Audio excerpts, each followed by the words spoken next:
আছে সে হইছে একটা টাউনের শহরের মেয়ে।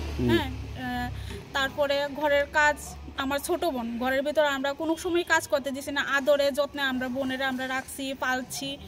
তারপরে প্রত্যেক সময় কাজ করতে গেলে খালি মুখে গালাগালি বাধ্য, মানে প্রচণ্ডভাবে গালাগালি করতো। আর শুধু কইতো কাম জানে না, মানে তুই তাই কইরা, মানে নানান বিশ্রী ভাষায় তারে গালাগালাজ করতো। তারপরে ভাত খাইতে গেলে কইতো আজকে ভাত খাইতে না, এই ঘরের ভিতরে মাছ মাংস আনা বদ্ধ। এরপরে চা খাইতে গেলে চাল লেগা খুঁটা। তারপরে বাবা বনবিটার ডিব্বা কিনা দিছে, চাল হয়ে যখন এতই সমস্যা হতো তাহলে বাবা বনবিটার ডিব্বা একটা কিনা দিছে, আমার বোন বনবিটি খায়।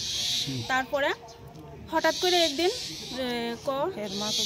হেরমা ঘরে যখন তুই যখন কাজকর্ম পারস না, তোরে রাখা আমরা কোনো লাভ নাই, তোর বাবার বাড়ি দিয়ামো। আর তোর বাবারে কবি আমার বিয়ার ভিতরে 4 লাখ টাকা খরচ হয়েছে, 4 লাখ টাকা আমার সম্পূর্ণ দিয়া দিত।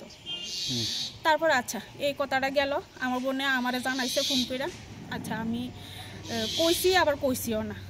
তারপরে আরেকদিন হঠাৎ করে দুপুরবেলা সবাই উঠানের মধ্যে বয়া রোদ পোয়াইতেছে। তারপরে আরেকজন পাড়ারই একজন আসে, সেটা কইতেছে প্রাঞ্জিতের এত রেন, এত লুন চালাইতেছে, তোমার বাবারে বরংস গো প্রাঞ্জিতের লুন্ডি চালাই দিত। তখন আমার বোনে কইলো কেন আমার বাবা লুন চালাইব, আমার বাবাও তো লুন চালাইতেছে, আমার বিয়ে দিয়ে আমার বাবাও প্রচুর টাকার ঋণ হয়েছে, আমার বাবাও লুন চালাইতেছে। তখন সেই ব্যক্তিটা কইলো যে তোমার বাবা সরকারি চাকরি করে, তোমার বাবার এত কি ঋণ, এত কি লোন চালাইতেছে, তোমার বাবার তো এত ঋণ হওয়ার দরকার নাই, লোন চালানোরও দরকার নেই, তোমার বাবারে কইও হ্যাঁ ঋণটি শেষ করে দিত।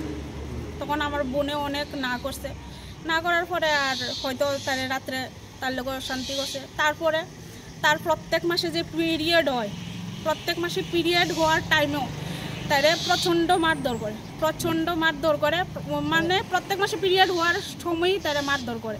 কেন পিরিয়ড হইলো, তাই করো কেন বাচ্চা হয় না তাই। তারপরে হের ছোট বোনে তারা মানে 3 নাম্বার বোন আর 4 নাম্বার বোন একদিন হঠাৎ বেড়াইতে গেছে, সেখানে বেড়াইতে যাওয়ার পরে এই সময় আমার বোনের পিরিয়ড আসিল, 2 দিনের পিরিয়ড আসিল। তখন ছোট বোনটা তার তৃতীয় বোনের কইতেছে মেজদি তারে ধরিস না, তারে ধরিস না, তার শরীর খারাপ হয়েছে, তারে ধরিস না।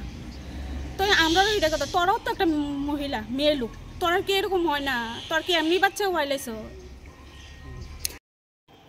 আমার বোনের বিয়ে হয়েছে 2024 মে মাসের 9 তারিখে, সামাজিকভাবেই বিয়ে হয়েছে, দেখাশোনার মাধ্যমে বিয়ে হয়েছে। বিয়ার ঠিক 2 মাসের থেকেই তার উপরে নির্যাতন অত্যাচার প্রচুরভাবে চলছে, শুধু বাচ্চা হয় না, কেড়ে বাচ্চা হয় না, এই কারণে তার উপরে প্রচণ্ড নির্যাতন শুরু করছে।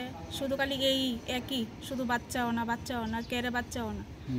তারপরে বিয়ার 3 মাসের মধ্যেই রাত্রে প্রচণ্ড মারধর কইরা আমার বোনের রাত্রে প্রায় 11টা সাড়ে 11টার সময় ঘর থেকে বাইর করে দিছে। দেওয়ার পরে আমার বোন কই যাইব, কই কি করবো, এই রাত্রে একা আটতে আটতে আইতে আইতে এই সোনামুড়া স্ট্যান্ডে পুরা রাত্র বয়া রয়েছে, সারা রাত্র।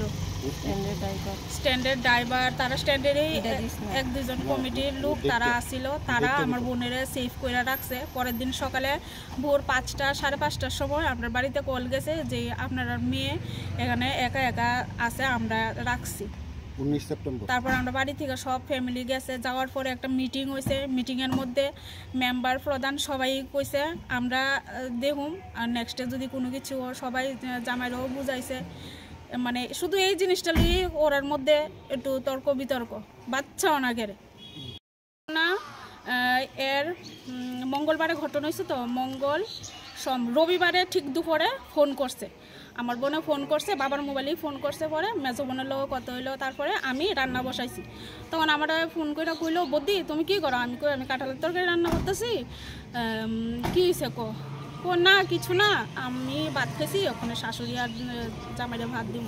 আমি বলছি ঠিক আছে তাহলে ফোনটা রেখে তারা ভাত দেয়। না তোমার একটা কথা কইতাম। আমি কি কথা তোমার কইতাম লইছি আমার শাশুড়ি সেদিন বলতে এর আগের দিন হয়তো বা খই বাজতে বসে।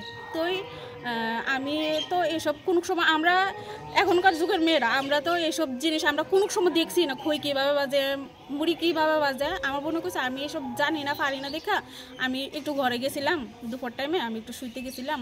তখন ঘরে গিয়ে সে আমার বকাবাদ দেওয়া আরম্ভ করছে, তুই কেড়ে মার সামনে বলি না, তুই কেড়ে মার সামনে বলি না, বইয়া কেড়ে দেখলি না খই কেন বাজে, তোরা ওখানে লাত্তি দিমু মাইরালামু, মানে এই সময়ও তারা মারধর করছে। ওর স্বামী ওর নাম? স্বামী প্রাণজিৎ নম। প্রাণকৃষ্ণ নম। প্রাণকৃষ্ণ নম, ভালো নাম প্রাণকৃষ্ণ নম।